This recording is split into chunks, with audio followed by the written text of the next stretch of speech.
we know. Celtics and Bulls, our next game we're going to talk about. And Josh and I, both on the same side in this one.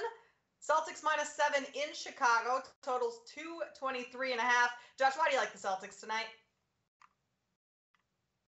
You're muted, Josh. Apologies. I like them because they're playing Chicago. So that's a pretty good starting point. The Bulls just terrible against any top tier opposition at the moment and have been for quite some time now. I don't think that changes. I think this is a game, obviously, the Celtics need to win if they're serious about, maximizing their potential seeding options and trying to push for that 2 seed in particular. I think the 1 seed probably out of reach now. Miami should have that one sewn up. But they do have Milwaukee on deck. I don't think that's necessarily a distraction. I think all games are of equal value to this team right now.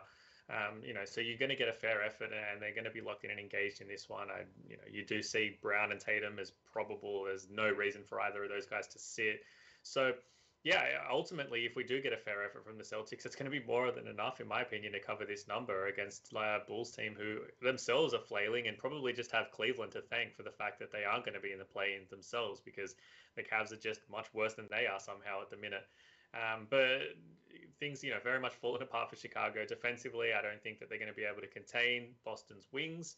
And, the other side, Boston's defense is just far too elite for Chicago to be able to, I think, keep pace in a game where there should be a lot of points as well. I think this is going to be played at a decent enough pace, in my opinion. So if Boston do push it a little bit, I think that they score pretty much at will. And ultimately, down the stretch of the game, Chicago legs might start to fade a little bit. Trying to deal with this defense, I don't see them being able to keep up. I kind of come out with this one closer to an 8, to be honest. Maybe I'm over-adjusting a couple of things a little bit too much for Chicago. But, I'm comfortable with that as well. I'm more than happy to keep fading the Bulls in these situations against teams who are quite simply much better than them. Yeah, against teams that are in the top 4th of the league, the Bulls are just terrible. They're 1-10 ATS in their last 11 games against teams with a winning percentage over 600. And they just shut Lonzo Ball down for this season. It kind of feels like, while the wheels have been falling off for quite some time, they're finally kind of off. And the Bulls feel deflated. They haven't been playing all that great. They're on a back-to-back after getting whomped by the Bucks last night. And their offense has been really bad. They need to turn their offense around if they want to have a good postseason run.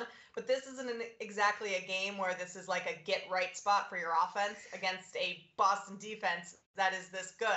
And one of the strengths of this Boston defense is defending isolation, which is a lot of what Chicago does with DeMar DeRozan and Zach LaVine. So I just don't see the Bulls really having much success tonight and even really being able to keep this one close. So I will also lay the points with the Celtics.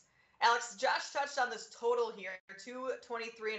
He thinks this could be a fast-paced game, maybe looking at an over here. What are your thoughts on the total? Yeah, total, I lean towards the over. You look at the Celtics without Robert Williams, the defense is not quite as good. It's still elite, but, just takes things down just a little bit and gives teams a little more of an opportunity to attack. So I think there'll be a lot of points tonight. Overall, I actually came out the same number with Josh. I have this 8. One of the things I like to do, I try to figure out. So if 8 in Chicago is correct, you're looking at about 11, maybe 12 in Boston with this game. So feels about right, honestly, given, kind of what's left of the Bulls here towards the end of the season. So number looked just about right to me. Kind of lean towards the over, but happy to let this one go. Do either of you know, I'm just putting you on the spot here because I don't know the answer to this, off the top of your head, what the spread was when the Bulls played in Boston last? Please hold. Not off the top of my head, no. But I think it was about this number from memory. Boston probably about a -6, 6.5 at home. Okay. Well, Alex, while you continue to look, we will move on to some questions here. Josh and I both playing the Celtics tonight, -7 in Chicago.